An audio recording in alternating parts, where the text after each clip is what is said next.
a todos los que nos pudieron acompañar en ese capítulo en vivo. Entonces, bienvenidos al espectacular capítulo 39, donde vamos a volver a la rutina de siempre, de todos los capítulos que tenemos cada 15 días, porque no hay nada más espectacular que volver a nuestras constancias, en nuestras rutinas, después de haber disfrutado de esta celebración especial del aniversario del Triángulo de los Caballos. Entonces yo me voy a hacer mis tareitas de siempre mientras escucho este capítulo tan especial, el esperado capítulo 39, volviendo a la normalidad.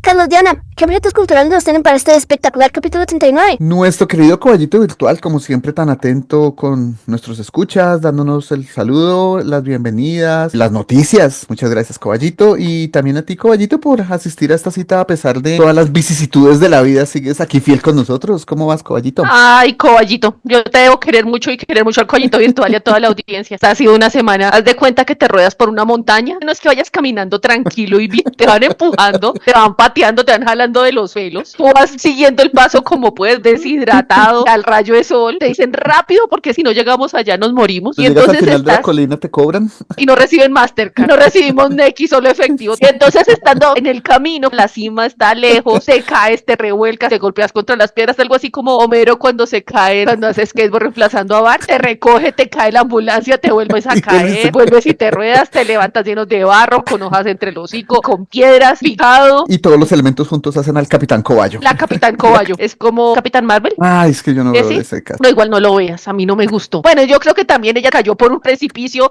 se llenó de tierra, La se iban llenó de pateando, mugre. pero no se volvió la Capitana Coballo. Se volvió la Capitán Marvel. Valdría la pena si yo me levanto y me pagan un jurgo de cientos de miles de dólares, pero no. Pero aquí estamos, Cobacho, Sí, aquí firmes estamos, combatientes como y militantes ante la causa, porque antes muertos que sencillos. Totalmente, y además saber que ya somos de alta aceptación, de pronto no en Europa, más sí en Estados Unidos y obviamente en Latinoamérica. Recordar que hacemos presencia obviamente en Colombia, es donde más nos escuchan, en Estados Unidos, en Brasil, en Rusia, en Chile, Argentina, España, Canadá, Alemania, Panamá, Hong Kong, México, República Dominicana y Ecuador, que son los más nuevecitos. A todos ellos muchísimas gracias.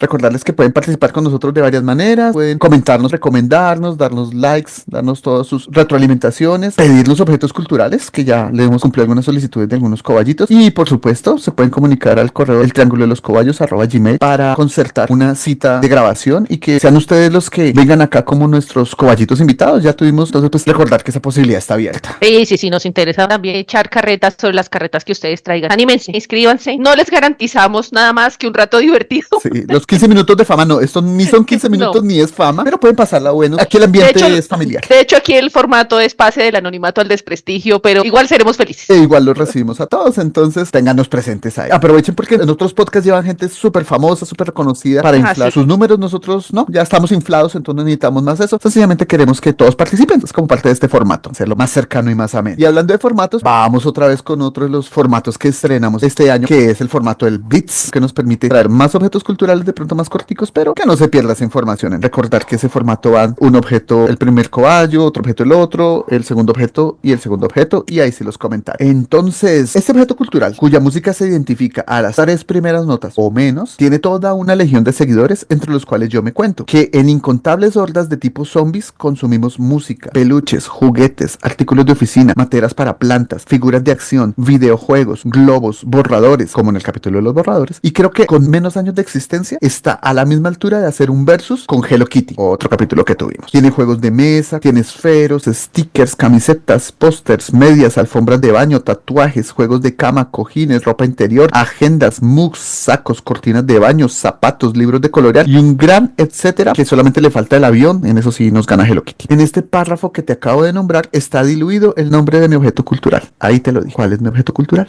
Yo me quedo Hello Kitty y los borradores porque seguramente los vimos en los capítulos anteriores. El resto se voló.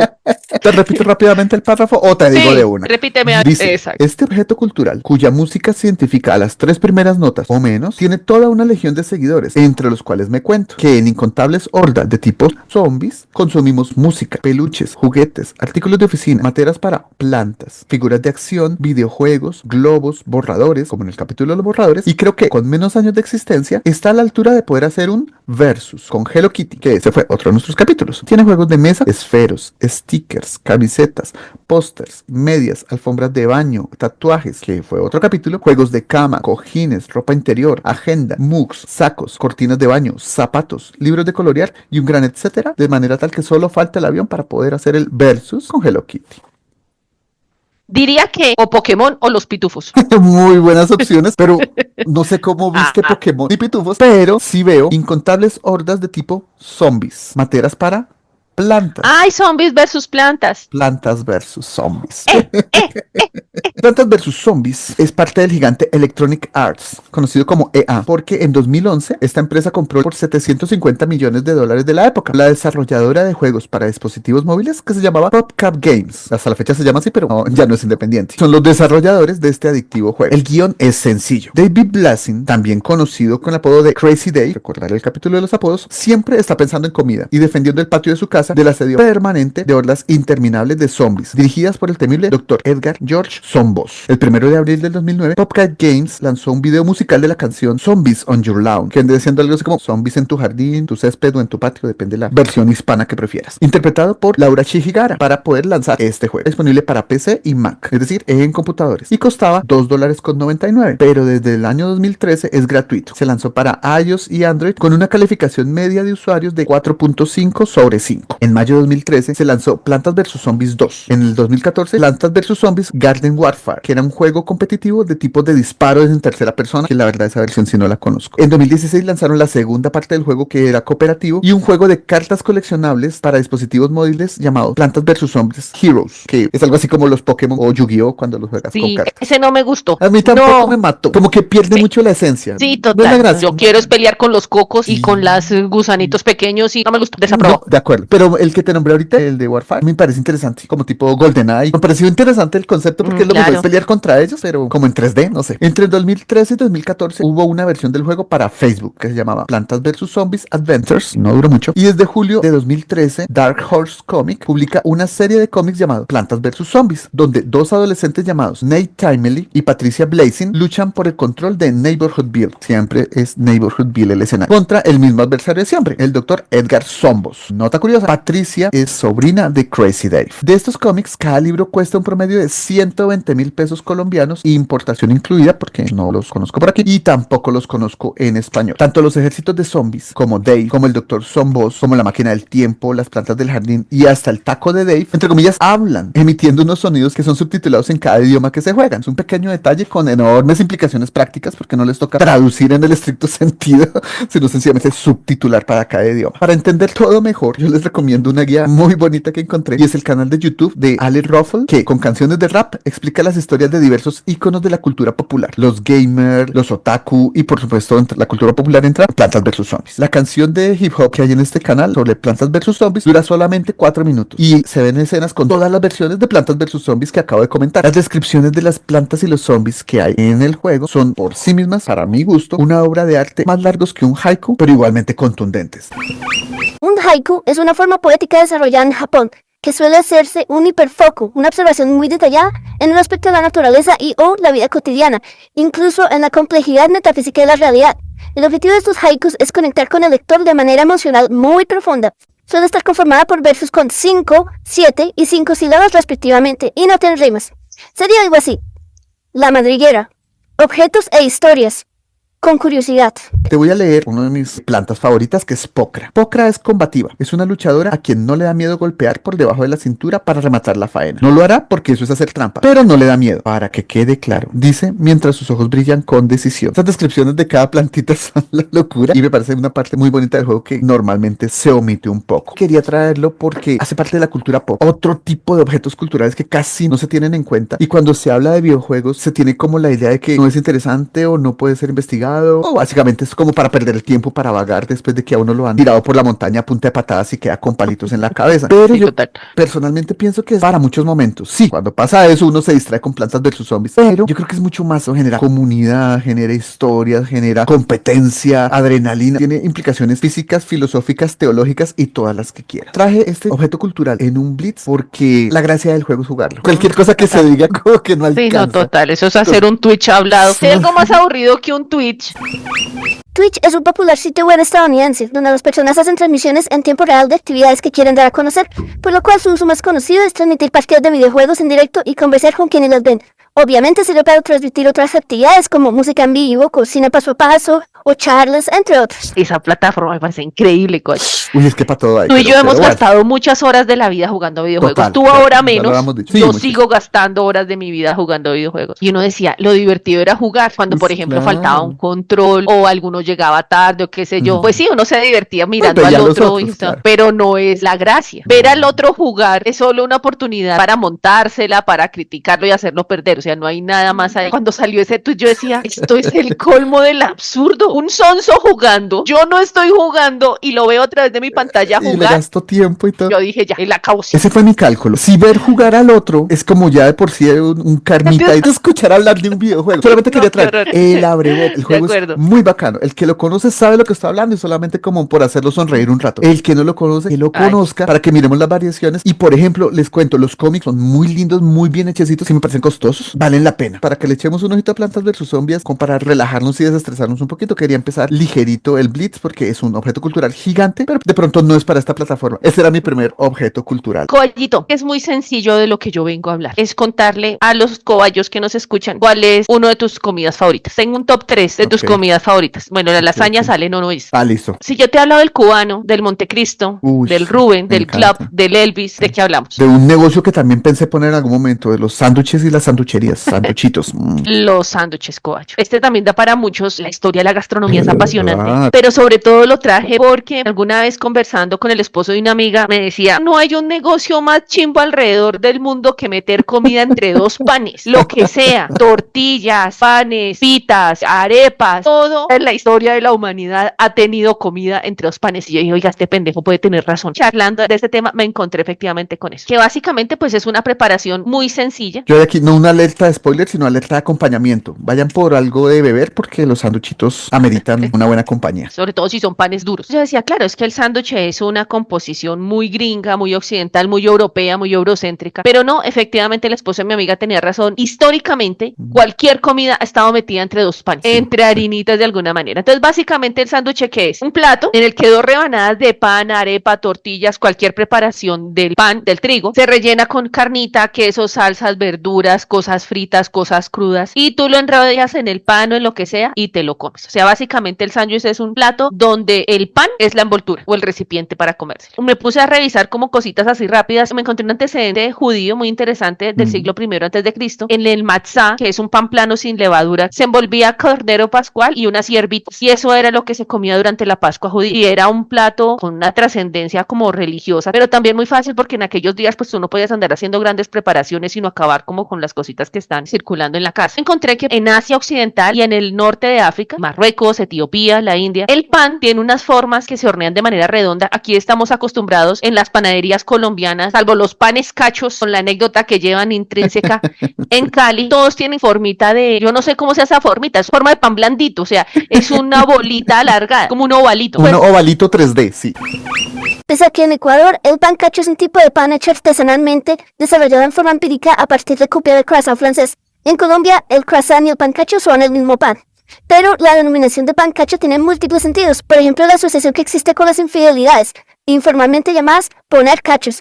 En cuanto a la forma del pan, es tan variada como la cultura misma. Y a lo que se refieren los cubayos se suele llamar forma de panecillo. Esa innovación que salió de Europa de hacer el pan en molde y cortarlo, pues es un pan cuadrado, pero realmente el pan que se consume de manera artesanal en los demás lugares del mundo son redonditos y son planos. Entonces hay como una fractura entre estos panes occidentales y estos panes orientales y africanos. Me encontré también un abuelo del sándwich que se hacía en la Edad Media en Europa que se llamaba el trencher. Era un pan que se ponía debajo de la comida y quedaba untado de la salsa y de todas las cositas que van quedando del plato principal, y con eso se alimentaban a los perros o incluso a los mendigos. Dicen que ahí hay una conexión con el más popular, que es el sándwich inglés, donde más o menos en el siglo XVII un señor se dio cuenta que en las tabernas se colgaba la carne de res de las vigas, que o sea que es todavía más antigua, porque la manera más fácil de mantener la carne sobreviviendo pues era curarla, meterla en sal y secarla. Entonces la manera más fácil de comer en esas tabernas era rebanar la carnita, la metían en pan con mantequilla. Haga de cuenta de lo que estamos haciendo hoy en día. El título de sándwich como tal se debe a un señor que se se llama John Montagu, cuarto conde de Sandwich, un aristócrata inglés del siglo XVIII. De la isla de Y Sandwich. que el señor le gustaba echar cartas todo el rato y lo que pedía era que le trajeran roast beef en 2 rebanadas de pan tostado porque le permitía seguir jugando mientras comía. Yo veía que qué señor tan sabio. Haga de cuenta lo que nosotros hacíamos cuando jugábamos videojuegos. Correcto. Algo que no tuviera que él soltar las cartas ni ensuciar sus cartas, como que la cosa creció en popularidad, sabrá Dios si eso sea cierto, pero el nombre del sándwich se asoció con él. El conde de Sandwich no estaba obsesionado con los sándwiches, sino con el póker o el ajedrez. Hay quienes afirman que cuando sucedió la anécdota que nos cuenta la cobaya hembra, jugaba póker, pero otros aseguran que era ajedrez. Lo que es seguro es que las Islas Sandwich del Sur, ubicadas a solo 50 kilómetros del Polo Sur, no eran su guarida, sino un territorio en disputa entre británicos y argentinos, nombradas en su honor. El nombre del conde queda en la isla de Sandwich del Sur, llamada por los argentinos como Isla de Esquivel, y en las Islas Sandwich, llamadas por los estadounidenses Hawái. Cualquier vaina en medio de 2 panes es un sándwich. Okay, Uno le puede hacer sándwich a su perro y hay un pan y en el centro va un desparasitante. Podríamos hablar de sándwiches toda la vida, pero quería traer como los que me llamaron la atención, porque obviamente hay sándwiches de todo. Por ejemplo, en Colombia el sándwich de jamón con queso. Es el estándar, ese es el que sándwich combate. el más popular de todos es el pan francés con un pedazo de salchichón. El sándwich cubano, bueno, eso es como una cosa histórica de que fue un sándwich que la primera tanda de la diáspora cubana cuando llegaron a Miami, y es una manera de mantener un poco sus raíces cubanas, porque básicamente el corazón del sándwich cubano es el cerdo al mojo, marinado con ajo y especias. Y obviamente eso ha tenido un mundo de variaciones. Lo que hacen es como una adaptación y allí se populariza. Tienes que meterle mostaza, jamón asado con miel, pepinillos, queso gruyere, que no sé qué. Encontré uno que se llama Smorgy Broad. Es un sándwich finlandés, hasta donde entendí. Está hecho con pan de centeno grueso, se llena de mantequilla o de crema agria. Le echan rábanos picantes y un poquito de paté de hígado y huevos cocidos. Es algo que solo comen en esas latitudes. Aquí no juzgamos. Bueno, sí juzgamos.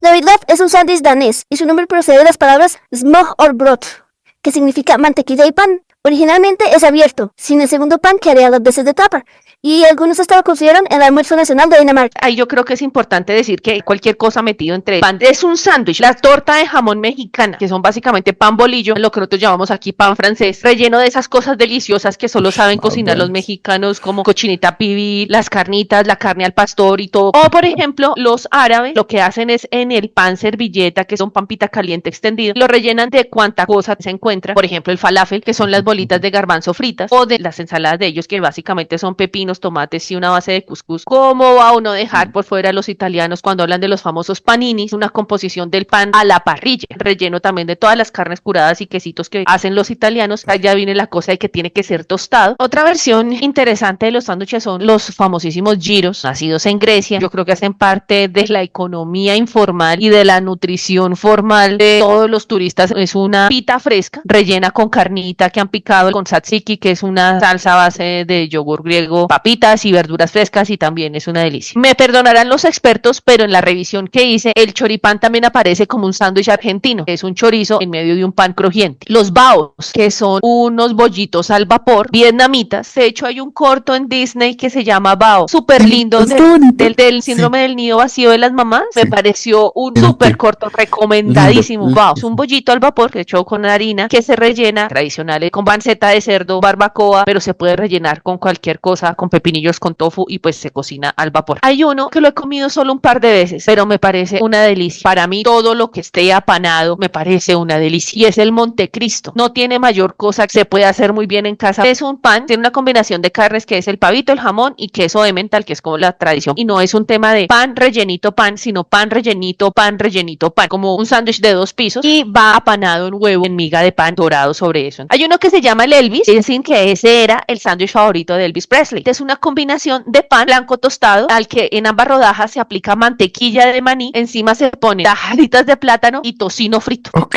Va uno y mira, y por eso fue que se murió el Elvis. Con esas artericitas tapadas. Ya sabemos, si dice, queremos morir como rockstar, Elvis, a comer Elvis. El Reuben, dicen que es el sándwich neoyorquino por excelencia, que es una mezcla de carnitas en conserva, chucrut, que es como un repollo en salmuera, quesito y salsa. Hay uno que es el Sandwich Club. Uno lo ve en todas las tiendas de sándwiches, Caballo. De hecho, aquí había una cadena de sándwiches, ahora se me olvidó el nombre, bajo este estilo. Un sándwich tiene huevo, tomate, tocino, pollito y lechuga. De hecho, cuando uno sale a otras ciudades, a otros países, el Sandwich Club es como ese genérico. Ese era mi objeto, Caballo. Súper rico. Te recibo el cambio, doy un mordisco y sigo. Llegó el clásico, una verdad y dos mentiras. Mi objeto cultural es la nefología. Pero, ¿qué es nefología? A. Estudio meteorológico de las nubes. B. Estudio de los antagonistas literarios. C. Estudio de la aerodinámica de las plumas. ¿Qué es nefología, Caballo? Llamada a un amigo. A un nefólogo, no me Pues me voy a... ¿Cómo es? Las nubes. Estudio meteorológico de las nubes, estudio de antagonistas literarios y estudio de la aerodinámica de las plumas. Ay, bueno, no, que dejarte de andar estudiando protagonistas literarios, antagonistas literarios. Yo diría que las nubes. Creo que vas invicta en estos retos, porque sí, señora, es el estudio meteorológico de las nubes. Ay, qué lindo, eso me parece muy lindo. Me parece la locura que haya un estudio de las nubes. Muy chistoso que cuando uno busca la nefología, la inteligencia artificial, Google y todo el mundo te dice, ¿quisiste decir nefrología? Es muy poco conocido y es bonito. En 1802, el naturalista francés Jean-Baptiste Lamarck, ¿te suena? Jean-Baptiste Lamarck. Jean-Baptiste Grenouille, protagonista del perfume para pegarle ahí los antagonistas y lo demás, pero ese otro señor no me suena, Caballo. Caballo fue el que organizó la etología. ¿Ese no era Linneo? Lamarck, digamos que la modernizó. Lamarck es el Linneo moderno, ¿listo? Él fue el primer científico en establecer una clasificación de nubes. Él distinguió entre nubes opacas, nubes aborregadas de tormenta, una poesía en sus nombres. Pero el hombre era deprimido, triste, despechado. Iba a decir que aquí no juzgamos, pero sí se juzga. Se juzga y se hace bullying y se maltrata. Su clasificación no prosperó porque paralelo a ello con las nubes se fue de avaro y metió una teoría extravagante para la época de la influencia de la luna en el tiempo. En 1939, sin embargo, crearon el Atlas de Nubes, que es como el Atlas de la Tierra. En nuestra época casi todas las casas tenían un Atlas, a veces no tenía mayor uso que estabilizar puertas o mesas.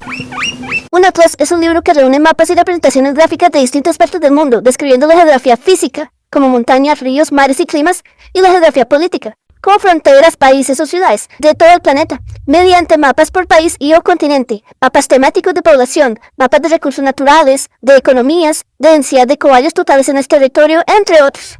Asimismo, también posee tablas, estadísticas, gráficos y tantos datos explicativos como comparativos. Lo que hace es brindar información valiosa para meteorólogos, marinos y pilotos aéreos porque te muestra el comportamiento de las nubes en todo el mundo. De hecho, se creó en 1939, aún está vigente al día de hoy, la edición del 2017. El meteorólogo británico Luke Howard estableció un sistema clásico de clasificación de nubes. Cúmulos, que son nubes abultadas, hinchaditas así con forma de coliflor. Los cirros, que son más tenues y rizadas con forma de mechón de pelo. Los estratos, que vienen en capas, son más planitas que gruesas y son anchas, tienen forma de manta o colchón. Y los nimbus, que están cargadas de lluvia y toman cualquiera de las otras formas. La condición del nimbus es que va a llover. Pero la Organización Meteorológica Mundial se llenó de pulgas y dijo, no, eso está muy simple, muy chiquito y lo vamos a ampliar a 10 grupos principales y esos 10 grupos principales se llaman géneros. Y esos géneros van a estar agrupados en 3 niveles. Las nubes bajas, las nubes medias y las nubes altas. Literalmente niveles porque es a la distancia que estén de la Tierra. Notamos que Howard nunca oyó que no se hablaba de los cuerpos ajenos, que hablaba de formas de coliflor y otras, y que hasta las nubes tienen problemas de género porque le metieron 10 géneros. Para la Organización Meteorológica Mundial, las nubes del nivel más alto son aquellas que están sobre 6 kilómetros, por lo cual están formadas principalmente por cristales de hielo y son de aspecto delgado, veteado y suelen ser blancas, descontando el brillo del sol, los efectos de los atardeceres y demás. Las nubes de este nivel alto siempre llevan el prefijo cirro y son cirros, cirroestratos y cirrocúmulos. Las nubes del nivel medio están entre 2 y 6 kilómetros y se componen de materiales diversos. Depende la altitud, la época del año, la temperatura, su composición entonces varía entre gotitas de agua líquida, cristales de hielo, una mezcla de ambas e incluso gotitas súper enfriadas, que es para mí el hallazgo de este objeto cultural. Las gotitas súper enfriadas son un estado de la materia que es gotitas líquidas pese a tener temperaturas más abajo del punto de congelación. Estas nubes del nivel medio usan el prefijo alto. Se agrupan a los altoestratos, los altocúmulos y los nimboestratos y suelen ser grises. Nótese que el prefijo alto se puede confundir con el nivel alto, que eran las que habíamos hablado antes. Además, los nimbostratos no usan el prefijo alto. Finalmente, las nubes de nivel más bajo son las que están a 2 kilómetros o menos. Generalmente están compuestas por gotitas de agua y unas poquitas gotitas súper enfriadas, salvo en el invierno, que ahí incluyen hielo que generan la nieve. Estas no tienen prefijo y agrupan a los cúmulos, los estratos, los cumulonimbos y los estratocúmulos, siendo las favoritas de todos los cúmulos, porque son las más grandes, las blancas, las algodonosas, las esponjositas y son a las que más formas les podemos asociar. Ay, mira, esa parece un oso. Mira, esa aparece un perrito. Para rematar, hay otros tipos de nubes y clasificaciones. Se entiende que este es un campo de la meteorología y sus principales aportes son la mejor comprensión de las lluvias, la formación de tormentas, que en algunas zonas son críticas, y para conocer los niveles de precipitación. Es una parte fundamental para trazar modelos climáticos más precisos para poder explicar el impacto de las nubes en la regulación de la temperatura, porque obviamente las nubes influyen en qué tanto nos calentamos o podemos refrescarnos. Los nefólogos nos cuentan de la distribución global de la energía atmosférica para ayudar a precisar o predecir los cambios meteorológicos y así mejorar incluso la gestión de riesgos frente a fenómenos climáticos extremos. La tarea para los nefólogos: yo quisiera saber cómo se pueden utilizar las nubes para mejorar el cambio climático. Es decir, ellas influyen en la energía y en la temperatura. Yo creo que algo se puede hacer, pero no soy nefólogo. ¿Cómo hace una nube de 500 toneladas para flotar a casi 200 kilómetros por hora? Porque un avión es aerodinámico, lleva más velocidad. ¿Qué son las nubes noctuliscentes y por qué existen? Quería dejarles la curiosidad. Muchas gracias al nefólogo que me lo pueda aclarar. Y finalmente la recomendación literaria, que trata de incluir los dos objetos culturales que trae: Plantas vs Zombies y la nefología. Esa recomendación va a ser Sol rojo sobre Hiroshima, de Mario Escobar. Su protagonista es un meteorólogo norteamericano de ascendencia japonesa en plena guerra mundial. Ahí hay meteorología porque él es de los que ayuda a decidir dónde tienen que soltar las bombas atómicas. Habla de nubes porque tenían que ver el objetivo los aviones. No hablan de nefólogo como tal, sino de meteorólogo, pero me parece que incluyen la nefología. Y además, como estamos hablando de la Segunda Guerra Mundial, yo creo que se puede contar como una batalla incesante, así como la que hay en Plantas vs Zombies. Entonces, batalla más nubes me da Sol rojo sobre Hiroshima, de Mario Escobar. Ese era mi segundo objeto cultural. Muy húmedo, Cobayo. Para que nos refresque un poquito. Y si llueve, nos ayuda a bajar los sanduchitos más secos. Es que para allá iba. Tú lo mencionaste ahorita en tu comentario de mi primer objeto. ¿Qué acompaña al sándwich? ¿Qué refresca después del sándwich? ¿Cuál puede ser mi objeto, Cobayo? Pues yo tomo tecito, pero en general gaseosas. Muy bien, Cobayo, porque seguramente cuando preparé este capítulo tenía la hambre. Mi objeto cultural son las gaseosas. Esto es muy curioso porque pareciera ser que solo esta tribu gigante que denominamos Colombia le dice gaseosa. Los nombres en otros lados son soda, aguas carbonatadas, soft drinks. ¿Me estás diciendo que si le digo a un mexicano que me dé una gasimba no me entiende? Lo más seguro es que te mande la chingada por culero. Ok, entonces,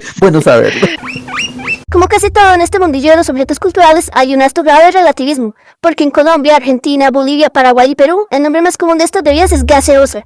Pero en El Salvador, Costa Rica, Ecuador y Argentina comprenden el término e incluso en algunas regiones pueden utilizar el término de gaseosa ocasionalmente. Eso solo para dar algunos ejemplos. Y otras formas de llamarle a esta bebida son refresco, bebida, soda cola, cola, coca, fresco y mi favorito, el refrigerante, que es como le llaman en Brasil. Y claro, está el tema de los modismos y nombres populares que se le dan, como la gasimba, que nos nombra Carlos. Antes de entrar con esta carreta, confiésate aquí en el confesionario de los Cobayos. Me culpa. ¿En qué gastabas tu dinero hace 20 años? Como si no hubiera un mañana. En videojuegos. Pero en psicología se hace ejercicios de contar conductas que uno hace para tener frecuencias y empezar a impactar su conducta. Y yo llegué a contar un promedio de entre 13 y 15 Coca-Colas diarias que me tomaba yo como una bestia, que no lo recomiendo, eso no se hace. No era cualquier gaseosa, eran 15 Coca-Colas diarias sin almuerzo. Qué horror, que todos debíamos tomar Coca-Cola y éramos como, ay, pobre Cobayo. Aunque bajaba pastelitos de pollo con ají, para recordar el capítulo del ají. Que yo vaya a la tienda y me compre una Coca-Cola pasa por ahí una vez al año. Yo creo como el cerebro gritándome que necesita azúcar en esa forma, porque el azúcar es una droga muy brava. Pero yo no te voy a negar que sobre todo cuando salgo con los amigos o los colegas, qué sé yo, y yo veo que algún degenerado o degenerada pide una Coca-Cola y se la sirven en un vaso gigante con hielo y eso hace... Lo primero que yo digo es, me regalas un poquito, un chut, y ya. La Coca-Cola es la bebida más vendida en el mundo. Es una compañía que hace la mayor cantidad de estragos a nivel acuífero en el mundo. Pero hoy no quiero hablar de esos temas tan sórdidos. Y antes de eso, quisiera preguntarte, Cobayo, ¿cuáles son los sabores de gaseosa raros que tú conoces? Quiero que empecemos un poco por ahí para entrar como a la carreta. A mí me gustó mucho cuando lanzaron la de Guaraná. Yo tenía unos 12 años. Uy, qué rica esa gaseosa. Pero era una cosa deliciosa. Un hit. Me pareció muy curioso cuando mandaron la de tamarindo. También muy rica. Era diferente. La de piña. Y para la sed era una locura. Salvando la Coca-Cola, que repito, fue adicto a esa vaina durante muchos años. Ya no me tomo una Coca-Cola. Muy bien, Coyito, me consta que eres un Cobayo rehabilitado. Ahora soy adicto al té. Una maravilla, cambiar una adicción por pero no soy importa. como Barney, ya no tomo cerveza. Deme 75 cafés. Glu, glu, glu, glu, glu, glu. Entonces yo ya no tomo gaseosa, ahora tomo 75 tés. Pero bueno, salvando la Coca-Cola, para un gusto así dulce como el mío, a mí me gusta mucho la del Huila, Cola Cóndor, Cóndor, que es muy del Huila. Mis ancestros son huilenses. Me parece muy rica, pero es exageradamente dulce. Está para competir con la cola romana. Esas serían mis gaseosas raras. Y en Colombia hubo un momento hace años, estoy hablando de los años, que tú y yo éramos criaturas más infantiles. O sea, nuestra edad mental correspondía en ese momento con nuestra edad física. Ahí disimulábamos, ahí no nos juzgaban. Ahí nos miraban y no nos disimulábamos, juzgaban. claro, porque teníamos una edad física para comportarnos de daba, esa edad. sí. ¿Te acuerdas de las gaseosas Link? Totalmente las estaba notando. Que eran las Sí, de sí. mandarina, la de limón. Menos Sí, mal sí, esa sí, vaina sí, la sí. descontinuaron, Coballo, porque eso era un veneno, pero era muy rico. Oye, ¿sabes qué se me escapó? Y son mis favoritas cuando no consigo té. Las sodas Hatsu. Tienen unas mezclas muy bacanas. Mi favorita es la hierbabuena con limón. Ricas, muy ricas. Bueno, quiero hablar un poco de los sabores raros. Te voy a contar primero lo que yo he bebido. Cuando yo estuve en Providencia trabajando, llegan muchos barcos de todo el Caribe Claro. y entonces llegan unas vainas re locas. Allá yo me tomé una gaseosa de champaña, Coballo. Me dio un problema de retención de líquidos, la cosa más berraca. Los 4 días estuve allá porque yo no hice sino bajar de eso. ¡Qué delicia! En ese entonces el dólar estaba muy barato, entonces yo bajaba gaseosas de esas. No caí en cuenta ni de tomarles una foto ni el nombre, nada. Había gaseosas de champaña, de vainilla, de chocolate, y voy a hablar de otras de sabores sui generis que se han encontrado de gaseosas. Pepsi sacó una bebida exclusiva para Japón que se llamaba la Pepsi Azuki, hecha a base de judías rojas, que son la materia prima de los dulces tradicionales japoneses. Fanta, preocupada por ventas y sacar cosas locas, en algún momento hizo una gaseosa de yogur de banano. Ay, Sabrá Dios. Dios a qué sabía. Creo que si tengo la oportunidad de probarla, la voy a perder.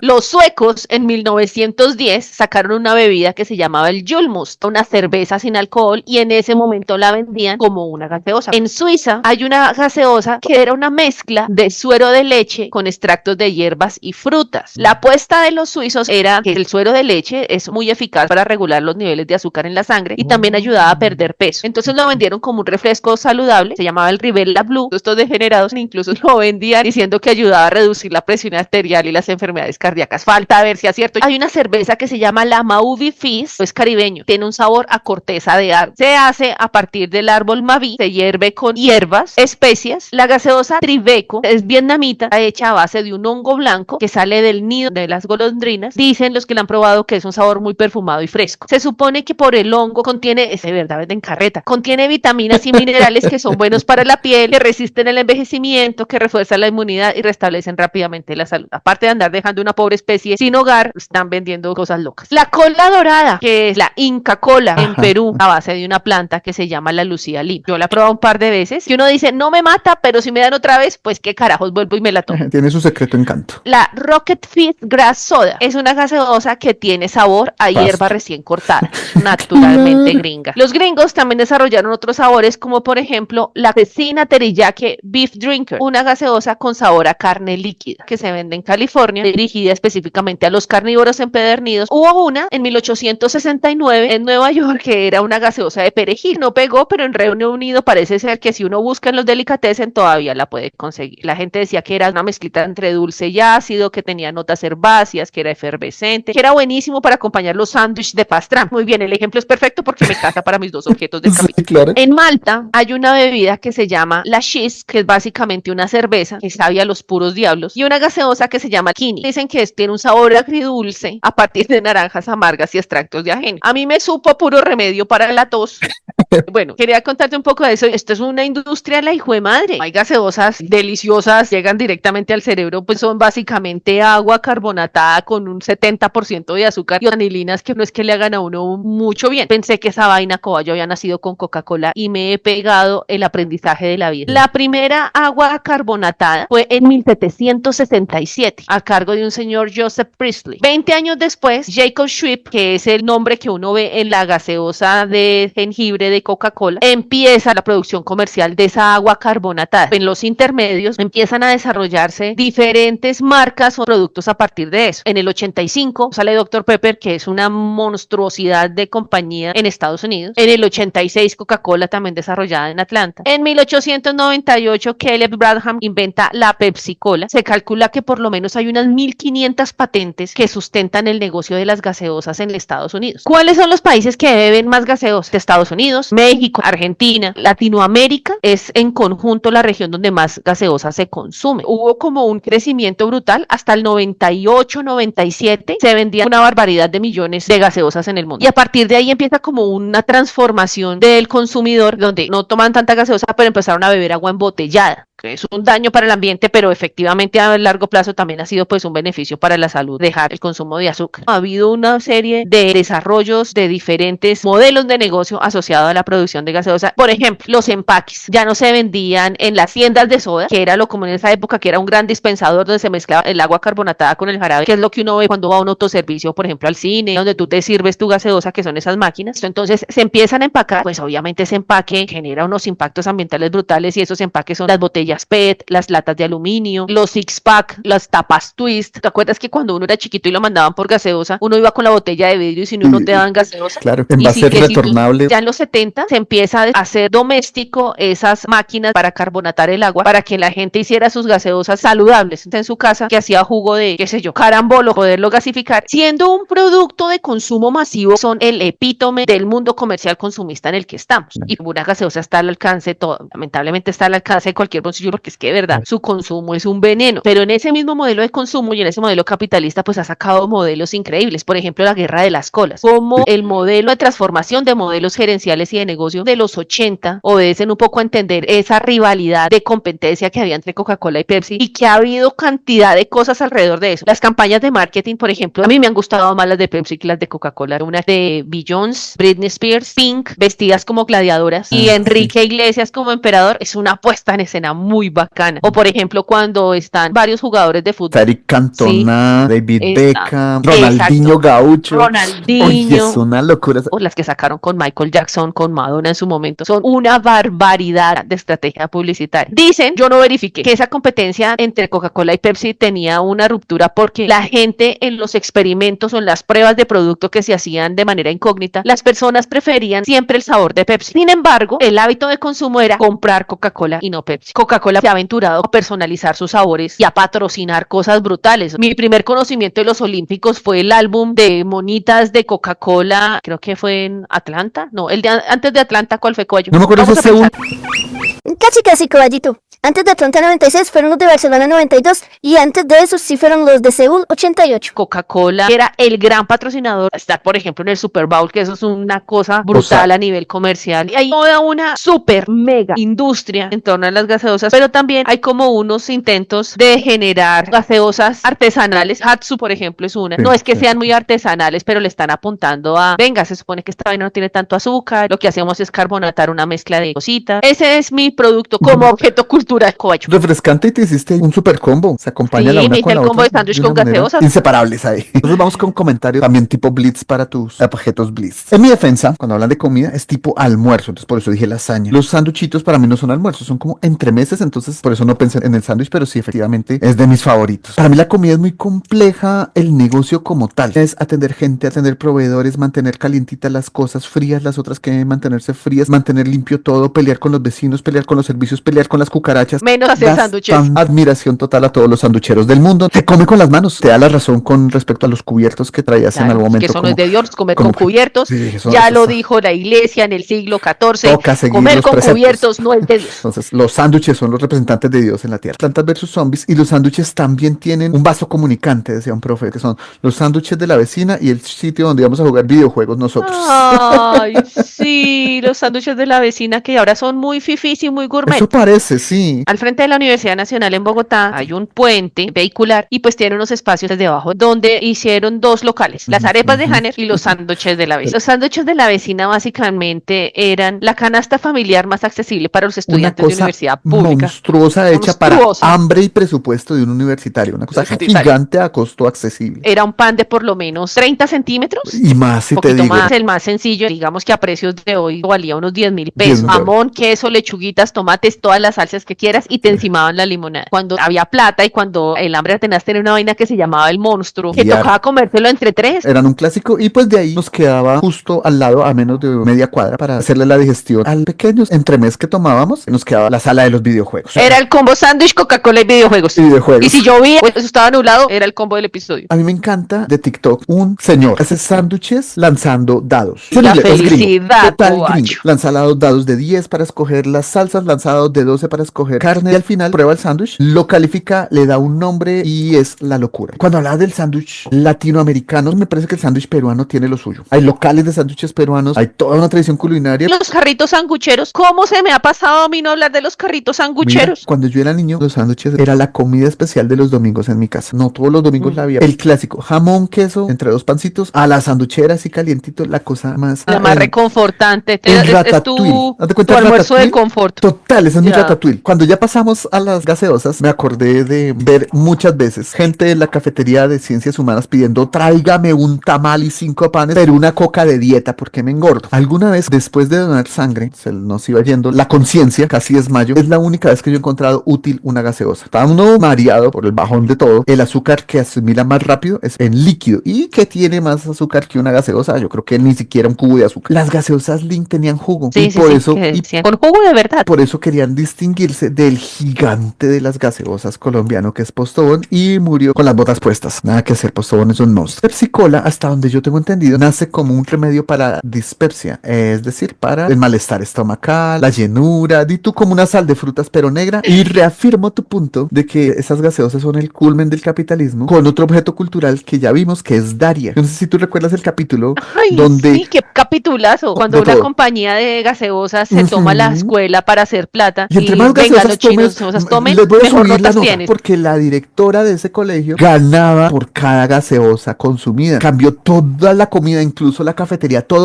No se conseguía absolutamente nada de comer en esa escuela que no fuera esa gaseosa. Es un capitulazo. A mí, Dr. Peppers me parece muy loca. No sé si es que soy del gusto muy latino, pero Peppers casi no me gusta. Alguna vez llegó a hacerle un poquito de sombra a Coca-Cola, justo en la guerra con Pepsi, y dijo, pues bueno, si tenemos la Peppers que está cambiando sabor y con eso me está persiguiendo, y tengo a Pepsi que me está dando codazos por el otro lado, cambiemos el sabor de Coca-Cola, y sacó como 5 sabores. Coballo, protestas como cuando cierran el aeropuerto de Francia, como cuando los trenes de España hacen protesta, una cosa multitudinaria. Devuélvanos el sabor original de la Coca-Cola y les tocó, como en el capítulo de Los Simpson, cuando prometen que Pucci no vuelve a salir. No volvemos a cambiar el sabor de la Coca-Cola clásica, si sale otro sabor mantenemos la clásica. Y es increíble cómo ese veneno igual cambia de sabor. Por ejemplo, en Estados Unidos esa gaseosa está endulzada con jarabe de maíz y a mí realmente no me gustó. En algún momento también que yo tomaba gaseosas con mucha frecuencia, alcanzaba uno a ser tan enfermo que distinguía una Coca-Cola cero de una Coca-Cola normal. De una light. Incluso uno era tan, comillas, fino, cierro comillas, que uno distinguía, uy, no, esta viene de lata, no, esta viene de envase de vidrio y esta viene de plástico. Qué vergüenza damos, Coballo.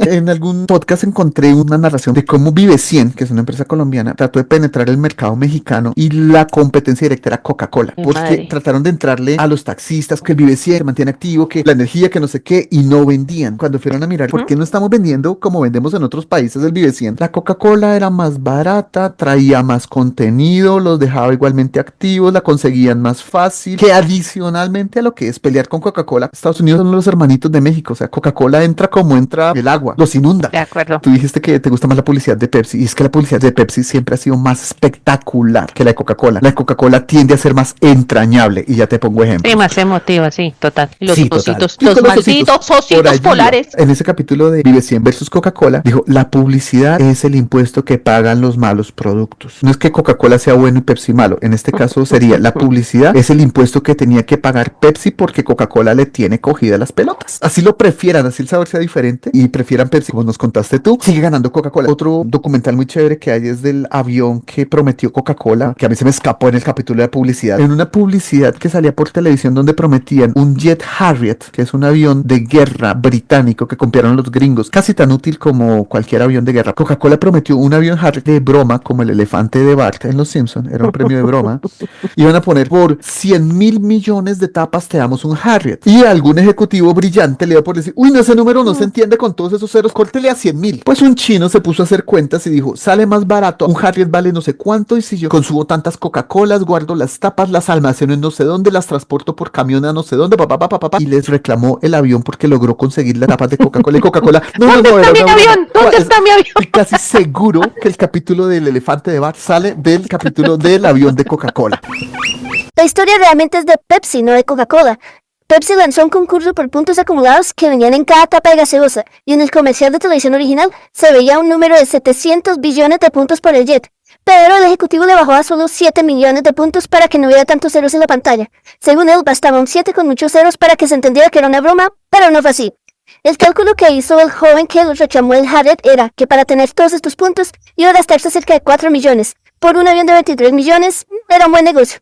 Y el documental que al respecto existe, se puede ver por Netflix y se llama Pepsi. ¿Dónde está mi avión? Coca-Cola se asocia a los ositos de invierno, porque Coca-Cola y Papá Noel y lo rojo y Navidad, pero eso no era. ¿Cuándo tomas tu Coca-Cola en Estados Unidos? Todo el tiempo. Originalmente, cuando hay calor. Ah, porque el invierno es muy invierno frío. no vendimos, En invierno ya. no hay ventas. Entonces, ¿qué hay que hacer? Asociar invierno con Coca-Cola para que la gente tome Coca-Cola en invierno aunque se esté cagando del frío, porque acá hace frío, pero en las estaciones frías donde hay invierno en nieve y bajan de 13 grados centígrados, tomar Coca-Cola es para pendejos o para gente que ya asoció la Navidad y los ositos Coca-Cola y la familia. Coca-Cola te trae amor y felicidad porque en verano se vendía sola. Recomendación literaria: Picnic, de Lorena Ortiz. Ese libro es una charla relajadita, pero no tan ligera, en un campus universitario de España durante un curso de posgrado de arte que hacen varias personas, pero el libro habla de 3 mujeres. Eso muestra la multiculturalidad de España. Habla una mexicana, una uruguaya y una española, de diversas edades, diversos contextos, diversos países. Lo que tienen en común pues es ese curso en un posgrado en artes, y se sientan en un picnic a hablar de rock, de artes plásticas, de zapatos, de bandas, de canciones, de artistas, y de contrabando te van metiendo cosas trascendentales. Es decir, es una charlita con cualquier amigo, con cualquier amiga. Esta es una charla de 3. Es un entremés muy rico. Me recordaba mucho el sándwich con gaseosa.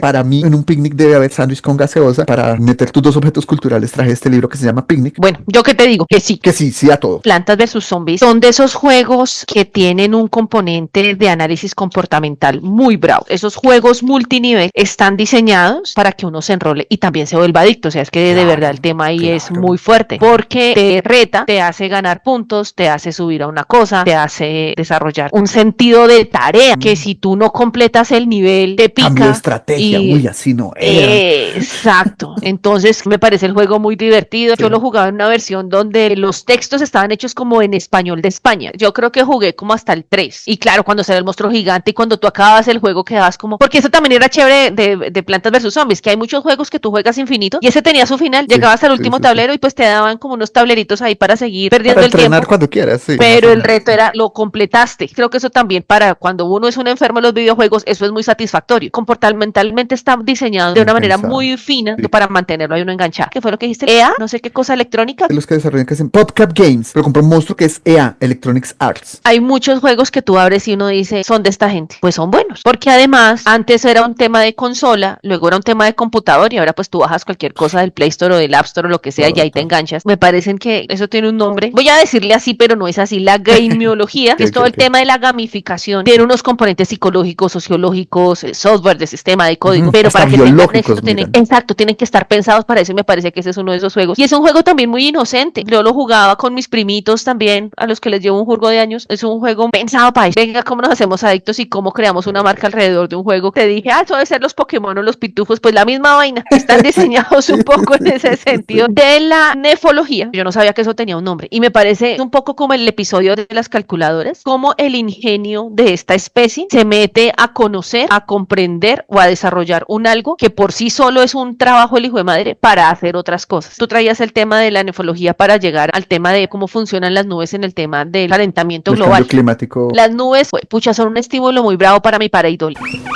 La pareidolia viene del griego para, que significa junto o semejante a, y la palabra eidolon, que significa figura o imagen.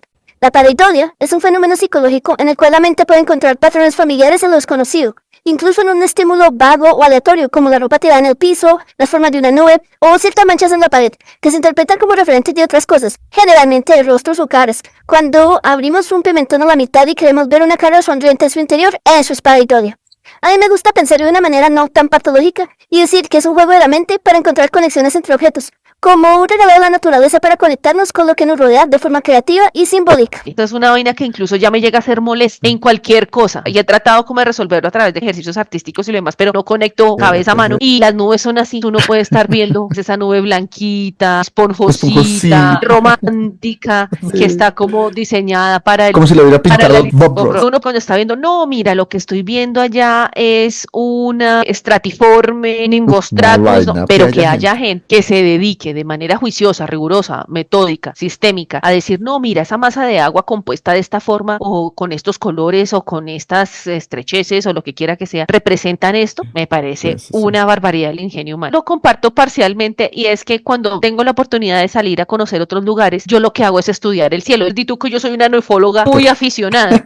Si uno va a otras ciudades que dice, uy, pucha, acá sí que ventea. El viento hace que esas nubecitas que parecen pelitos que tú dijiste, que filamentos, las cirrus. Son los cirros, sí, señora. Entonces uno va a ciudades de otros lugares. A mí me habla mucho del viento, incluso también, que obviamente el ambiente determina muchas veces el estado emocional de la gente. Hace unas semanas yo tomé una fotografía que yo nunca había visto esas nubes en Bogotá, que son bolitas, como unas detrás de otras, como cuando uno ve el tarro del helado y le hace marcas con la cuchara. Estaban bajitas porque tú dijiste que era una clasificación como por la altura. Pueden ser cúmulos o estratocúmulos. Pero yo nunca las había visto en Bogotá. Salieron esas semanas que hubo de calor desesperante en Bogotá, y al otro día aparecieron esas mismas mucho más arriba. Eso fue una semana previa a que empezara el diluvio. Y después ya vinieron las otras, las nimbus gigantes. Por tu descripción son los cumulonimbos, porque son como cumulitos, pero después vienen las nimbos, que son las de lluvia. Entonces yo creo que viste cumulonimbos.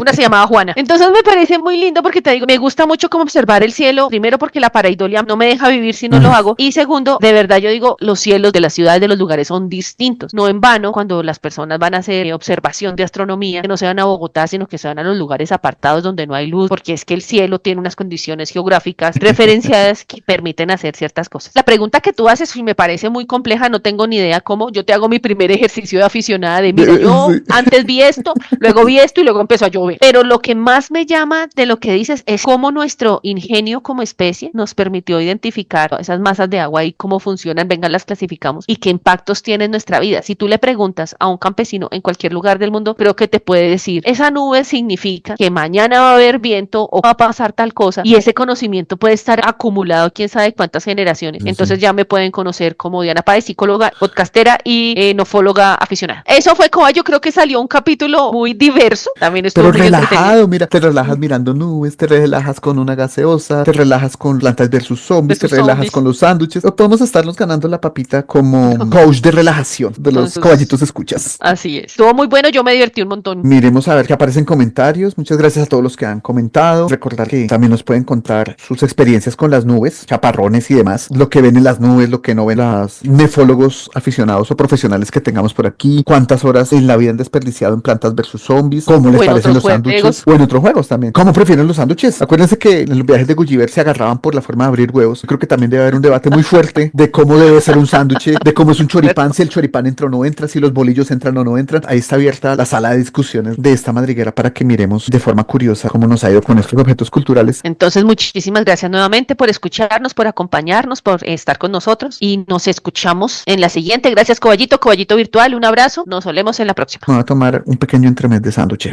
Que descanse. Bueno, recibo ese fuerte abrazo de la coballita hembra, claro, también del coballo macho y de todos los coballitos que me quieran abrazar, pero les aclaro que yo no soy muy bueno con los abrazos porque mis patitas son muy cortitas.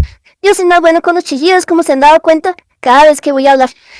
Sea como sea, abrazos, aplausos y muchos agradecimientos a todos los que nos escuchan y claro, a los caballitos que nos trajeron estos objetos tan curiosos. Yo creo que de tanto ir de sándwiches y gaseosas me dio hambre, entonces me voy a comer algo antes de acostarme a dormir para poder seguir con mi día en mi rutina normal. Entonces, no olviden mirar las nubes y recordar este capítulo, ni tampoco dejen de jugar videojuegos, pero no se vuelvan adictos a ellos. Chao, los queremos mucho, aquí los esperamos.